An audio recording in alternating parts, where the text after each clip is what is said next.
Hello, and welcome to CultureCast.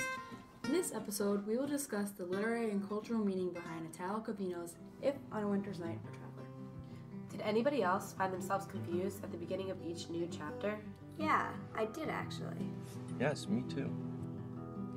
Well, I think that's actually what the author intended. I kept getting interested in the plot of the story just in time to be caught off and introduced to a whole new list of characters, a new time and place. Yeah, it's definitely not like any book I've ever read before. Does anybody know anything about the background of the author? Well, I know that Calvino was born on October 15th, 1923 in Cuba. His parents, Mario and Evelina, were both traveling botanists. The family moved to Italy when he was young, and that's where he resided for the majority of his life.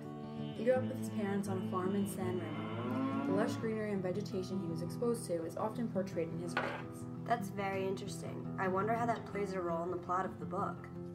And so how do you believe the text compares to other literary works? Calvino's work appears to be inspired by George Luis Borges' short story, The Library of Babel, about a library that holds the key to the universe, but it continuously turns out to be unattainable. Calvino writes a book that never ends. There's no solution or conclusion.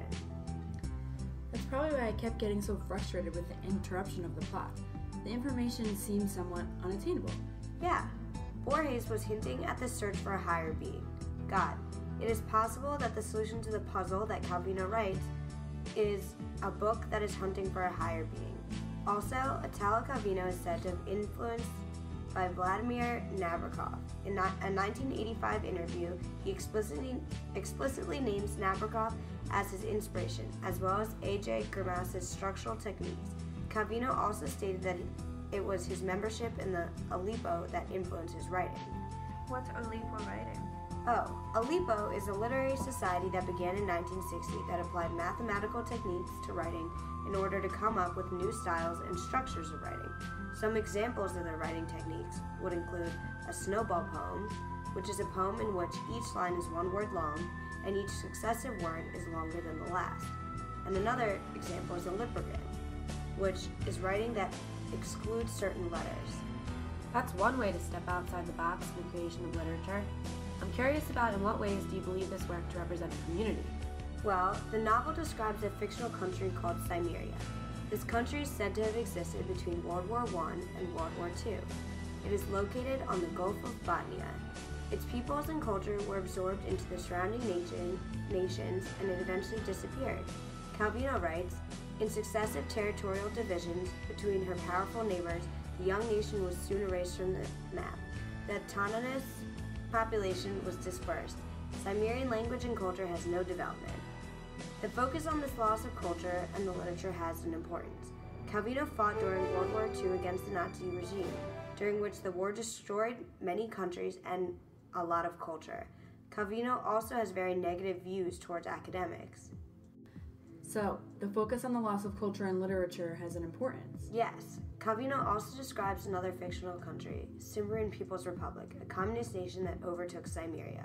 This is also a hint towards his views of the war and the Nazi regime. During the time period Calvino lived in, World War II was occurring. Italo fought in the war for 2 years against the Italian and German fascists. Throughout this time period, Mussolini was ruling as dictator of Italy, and there was a huge loss of culture. Calvino really seems to use his imagination when creating elements of this text. Also, did you notice any overall themes? Yes, metafiction. This is known as the inclusion of other works of fiction within a work of fiction, which describes the difference between fiction and reality. The mixture of text and intertextual stories blurs the line between fiction and reality. The author often mentions the concept of true versus fake, and there's a mixture between classes and culture. Calvino writes in the same style for each chapter, but with very different stories and topics. He alternates between stories of crime, passion, and noir. Calvino never ends his stories, instead he starts new ones. This symbolizes his view of the world lacking order. So I'm confused. Who exactly was narrating the story? Oh, I can explain that one. Calvino experiments with the literary technique of introducing stories and never finishing them, leaving the readers at a cliffhanger every time. This experimental decision allows Calvino to investigate the power of the hook at the beginning of every novel. The story shifts in first, second, and third person narration, addressing the reader as you, the main character of the story. The beginning of each novel is written in first-person limited view, addressing the reader in the second person, while also interrupting the story as a third-person omniscient narrator. That sounds like there is a lot of thought behind how the story is being told. How does that affect the development of the plot? Well, the book is divided into 22 parts. Every odd-numbered section describes you as the reader and as the main character in the book, going through your journey to finish the books that you start. Every even-numbered section in the first chapter of one of these fictional books starring you as the main role. The author uses shifts in time and frames within the story to withhold the middle and end to each storyline.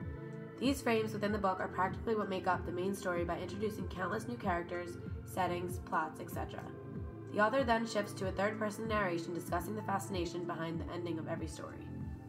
So then how does that affect the development of the characters? Actually, there is no true development of the characters due to the fact that each short story is only introduced but not explained further. An important character discussed throughout the book, known as Ludmilla, is considered to be the other reader, as she meets you in the bookstore when first picking up If on a Winter's Night a Traveler, and meets you throughout the story, discussing the confusing elements of this disrupted plot of the book. So the dialogue also tends to shift around a lot.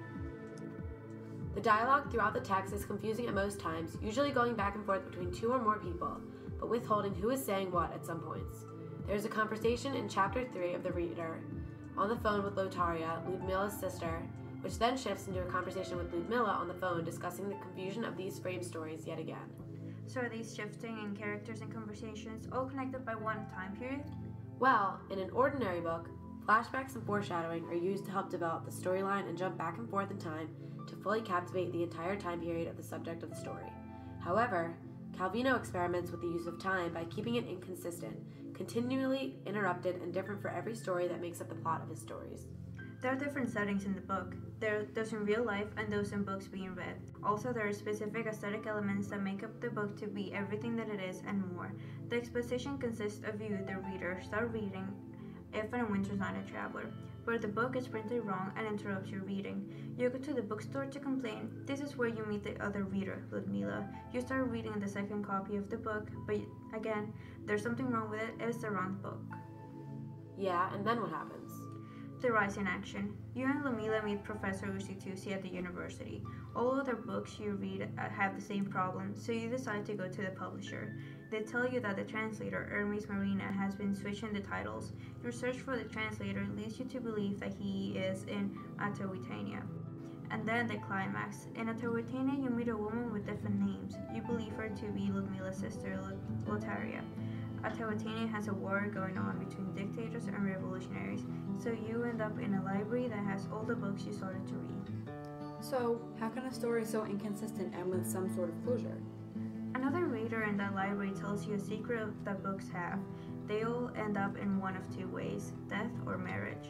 So you decide to marry Ludmilla, and that's the end. The novel is written in a point of view form, where the main character is you, the reader.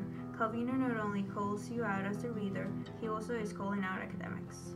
Do you believe that the text make value judgment? Calvino makes sure the reader understands how valuable reading is. There's nothing more precious in this novel than the act of wanting nothing more but to get lost in reading a new enticing novel. Between all the sex and emotions deeply depicted in this novel, there is almost an innocence when it comes to describing characters, just wanting to read a book and nothing more. Okay, but how does the use of language play a role in the story? Italo Calvino jumps from paragraphs or even chapters of easy reading, sections that are very straightforward and very easy to understand, to other paragraphs and full chapters of what seems to be his own philosophical rant.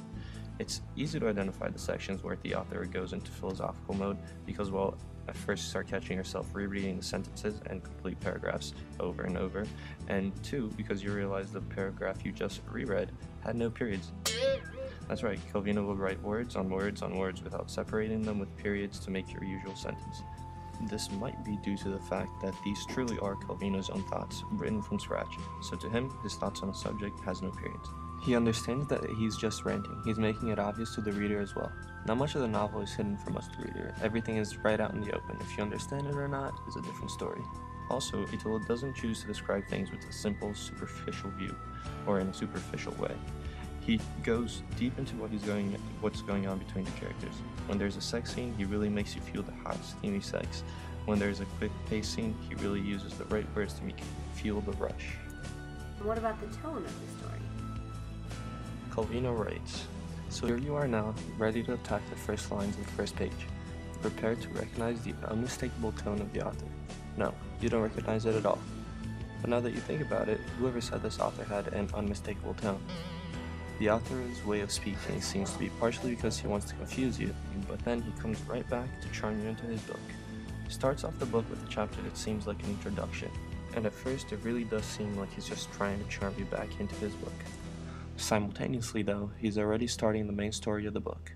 He has a way of knowing when to say what within the text to keep the reader engaged. It's very deceiving. It's difficult to say exactly what his tone is, but it goes from playful and charming to serious and intellectually intelligent." Wow, I would have never thought to look at it that way. Well, you heard it here first, folks, and that's all the time we have for today. Thanks for tuning into CultureCast for the captivating story of If on a Winter Night Traveler by Italo Calvino.